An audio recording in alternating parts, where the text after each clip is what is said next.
Здравствуйте. Вчера, к сожалению, пока не начался матч за звание чемпионки мира между Тамарой Тынсукушной и Натальей Садовской. Ну, я Наталью так буду называть, мне так удобней. Она на меня не обидится. Это 100%, я думаю.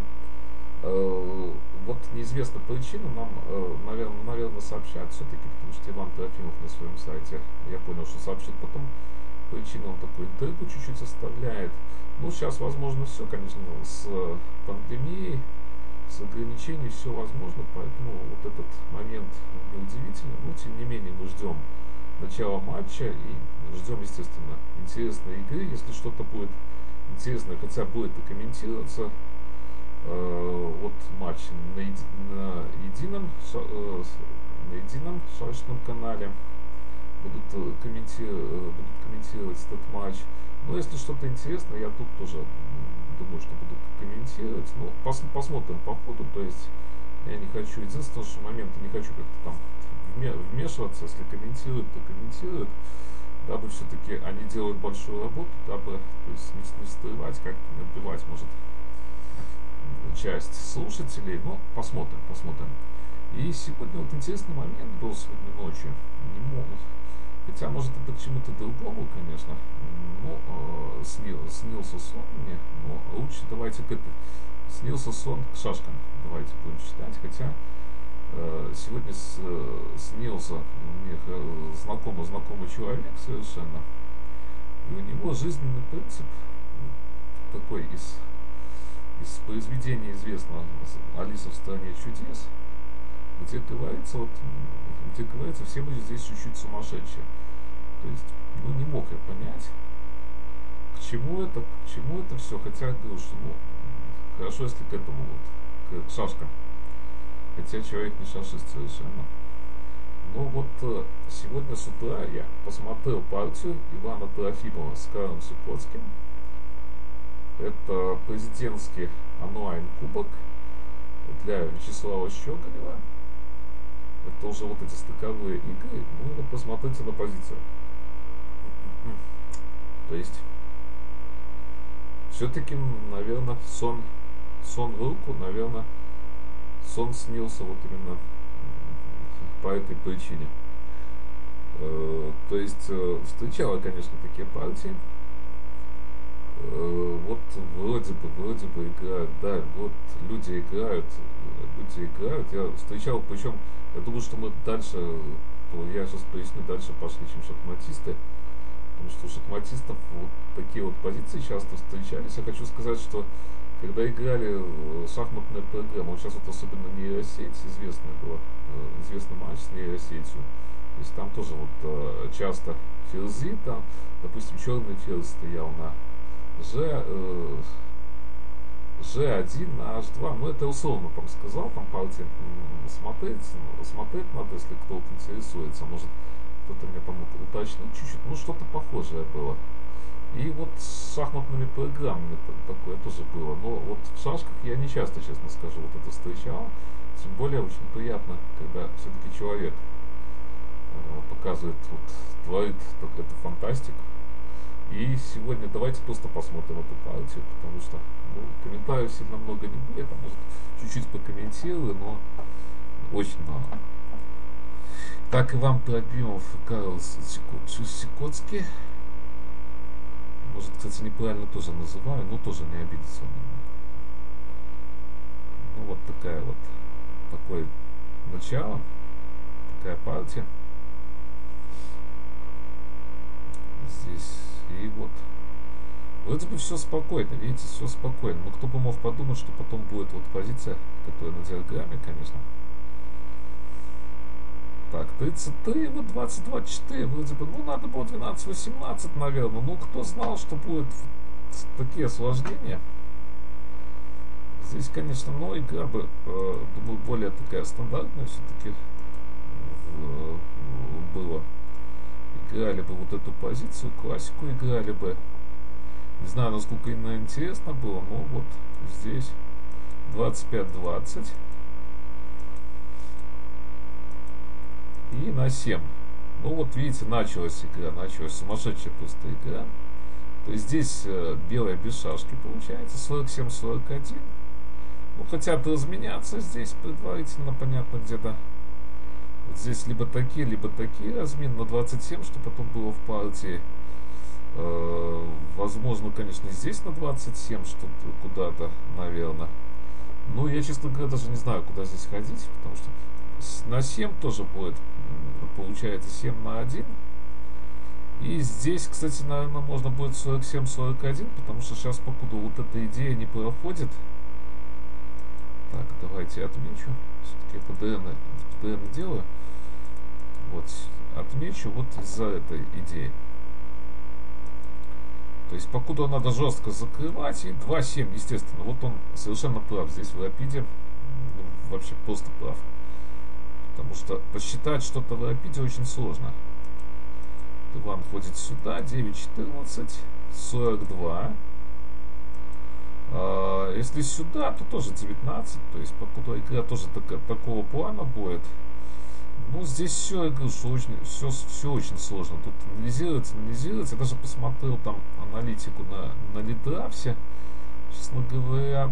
Ну, то есть там надо доанализировать и так далее.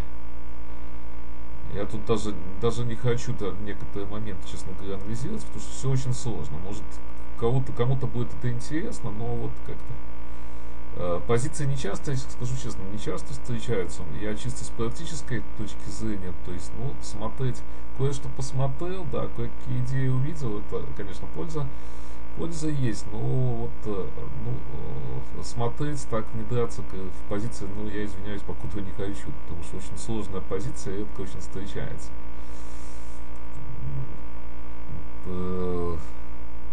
30-25, 45-40. Ну, вот здесь, если 37-32, то сразу есть ловля. Не знаю, ловили бы или не ловили, но здесь вот после ловли вот этой вот получается, что шашек-то как раз поровну и позиция вот здесь вот ничей. Надо 27-22, но чтобы не выходил, потому что если выйдет, конечно, на 17, то позиция у черных намного лучше будет, и отбить, кстати, в Рапиде не так будет, может, и просто. 20-24, ну вот идея такая, что надо менять здесь, но я думаю, что здесь ничейная должна быть позиция. Здесь не вижу здесь сильной игры, честно говоря, хотя у черных тут темповое преимущество, но видите, фланга нету, то есть в любой момент здесь прорвутся на длинном фланге у черных, то есть белые прорвутся. Здесь не проблема. 20-24 было в партии. Вот есть 23-28, любопытный тут момент. Может, и надо было, кстати, 23-28 здесь ходить. Потому что, видите, есть какой-то вариант, вот связанный, давайте, с этими перемещениями. То есть здесь вот эти шашки не работают.